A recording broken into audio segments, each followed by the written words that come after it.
Hello दोस्तों, स्वागत है आपका। आज हम लोग नागपुरी में गीत कविता को करेंगे जिसका नाम है पापी प्राण छूटे नहीं झटके। महंत घासी द्वारा जो लिखा हुआ है, पापी प्राण छूटे नहीं झटके। महंत घासी के बारे में पहले देख लेते हैं ना। इस कविता में कितना पद है? इस कविता में टोटल 6 पद है। याद रखिएगा, इस जो गीत कविता है इसमें 6 पद है और महंत घासी के द्वारा लिखा गया है। इनको बिरला कवि बोला जाता है। बिरला कवि है ये, सगुन भक्ति धारा के कवि हैं। जो महंत घासी जो है वो सगुन भक्ति धारा के कवि हैं। लेकिन कवि कर्म जो मतलब कविता लिखने में ये सगुन काव्य निर्गुण काव्य बहुत ज़्यादा लिखे हैं अपने सगुन भक्ति से जुड़े हुए, लेकिन निर्गुण काव्य लिखे हैं, बहुत ज़्यादा निर्गुण काव्य लिखे हैं। याद रखिएगा, अपने खुद जुड़े हुए हैं सगुन भक्ति धारा से, लेकिन कवि कर्म में मतलब कि कविता लिखने में, काव्य लिखने में निर्गुण भक्ति धारा का ज़्यादा यूज किए हैं। जन्म इनका ऐसे तो श्योर नहीं है जन्म के बारे में, लेकिन 1850 से 1900 ईस्वी के बीच में आसपास माना जाता है। और इनका जन्म स्थान कहाँ है? जन्म स्थान है मांडर। ठीक है, मांडर थाना में पड़ता है, जो बंजिला गांव है मांडर में पड़ता है। रातू महाराज, जो रातू महाराजा है कर दरबारी पुजारी ये थे। रातू महाराजा कर दरबारी पुजारी कौन थे? महंत घासी थे ना, क्योंकि ये महंत थे और वहाँ उनको जगह मिला हुआ था। रातू महाराजा कर दरबारी ये पुजारी कहलाते थे। कबीरपंथी काव्य धारा से ये जुड़े हुए थे, कबीरपंथी काव्य धारा से। इनका ये जो एक कविता है, काव्य है, सुमरहूँ सत गुरु नाम। सुमरहूँ सत गुरु नाम। 40 से 50 नागपुरी गीत उपलब्ध है। मतलब इनका जो गीत है नागपुरी गीत है, टोटल 40 से 50 नागपुरी गीत अभी भी उपलब्ध है। अब हम लोग थोड़ा डिटेल में और देख लेते हैं। कबीरपंथी काव्य धारा में इनका रचना मन खूब प्रभावित करे है। इनका प्रसिद्ध रचना सुमरहु सतगुरु नाम नामक गीत रचना है कि जेकर में वो निर्गुण काव्य कर सुंदर उदाहरण प्रस्तुत करे है। यहाँ भी लिखा हुआ है। अब हम लोग गीत कविता में आते हैं। सबसे पहले क्या लिखा हुआ है? पापी प्राण छूटे नहीं झटके, कहाँ हंसा अटके। क्या लिखा हुआ है? पापी प्राण छूटे नहीं झटके, कहाँ हंसा अटके। अंगे अंगे बथा तेज, नींद न परत सेज। मतलब नींद सेज पे नहीं पड़ रहा है। छीना भेल नावा भारी भटके, कहाँ हंसा अटके। व्याख्या देख लेते हैं। नागपुरी काव्य जगत में महंत घासी कर पहचान निर्गुण काव्य धारा से जुड़ के गीत कविता लिखे में आहे। निराकार ब्रह्म कर उपासना में इनका रचना मन नागपुरी काव्य कर अनुपम उदाहरण बनेना। प्रस्तुत गीत रचना निर्गुण काव्य निर्गुण संप्रदाय कर ज्ञान मार्गी शाखा से संबंधित है। निर्गुण संप्रदाय कर ज्ञान मार्गी शाखा से संबंध है, जेकर में वो आत्मा और परमात्मा कर बात करे ना। याद रखिएगा, आत्मा और परमात्मा का बात कर रहे हैं।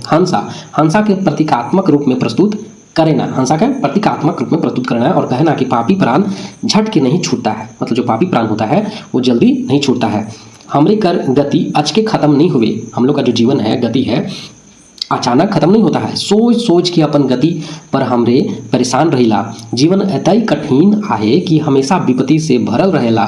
से चलते उदासी कर इस जीवन से छुटकारा पावे आहे तो परमात्मा कर ऊपरे विश्वास रखे चाहिए। तो इसमें बताया गया कि अगर हम लोग को जीवन से छुटकारा पाना है, मोक्ष की प्राप्ति करना है, तो हम लोग को परमात्मा के ऊपर विश्वास रखना होगा।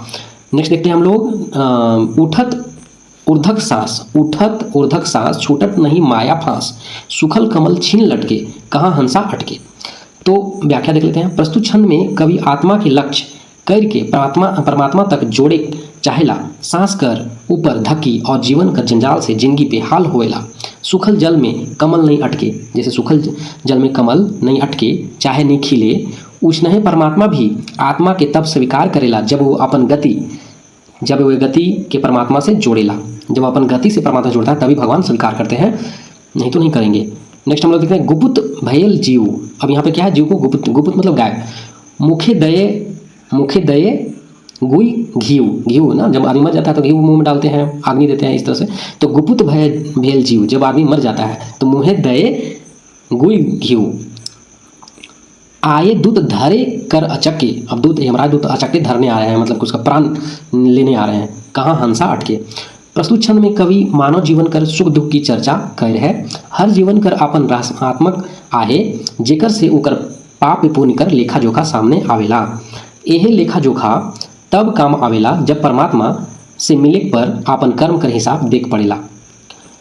रोवत माता पिता। नेक्स्ट में क्या बताया जा रहा है कि रोवत माता पिता परिवार बंधु सुता। तिरिया यानी स्त्री, सुता मतलब यहाँ पे बेटी, बेटा बेटी हो गए, सूता ना, सूत सूता, और बंधु मतलब तो भाई होता है, रोवत माता पिता, और कल्पत नहीं, यहाँ पे लिखा हुआ तिरिया, तिरिया आर कल्पत पलंग सर टेकी के, मतलब तिरिया जो औरत है वो कहाँ रो रही है, पलंग पे अपने सर को टिका के, कहाँ हंसा अटके। कवि कर कहना है कि हमरे कर सामाजिक जीवन में कई किस्म कर मोह माया जुड़ला है, बहुत सारा मोह माया जुड़ा हुआ है इंसान को, घर परिवार भाई बंधु, घर परिवार माता पिता बंधु बांधव केव भी हमरे कर कर्म कर साथ नहीं जुड़ेला। अपन सदगति के अपने आधार पर ठीक करे चाहिए, मतलब अपना सदगति के अपने आधार पर ठीक करना चाहिए, कोई दूसरा कोई नहीं ठीक करेगा। ये चलते हर आदमी के अपन कर्म कर लेखा जोखा देखा है, इसलिए सबका अपना अपना लेखा जोखा, अपना अपना कर्म है, सबका अपना अपना हिसाब देना पड़ता है भगवान के पास। यही कारण से हमरे के अपन धर्म और कर्तव्य पर ध्यान देना चाहिए। नेक्स्ट देखेंगे, रोत सकल भाई, रोत सकल भाई फेरी नहीं गृह आई, मनुख जन्म बड़ तप के कहाँ हंसाट के। तो रोत सकल भाई मतलब कि सकल भाई क्या हो रहा है, रो रहा है, फेरी नहीं गृह आई मतलब घर नहीं आया, मनुख जन्म बड़ तप के, मतलब मनुष्य का जो जीवन है, जन्म है, बहुत तप करने के बाद मिलता है।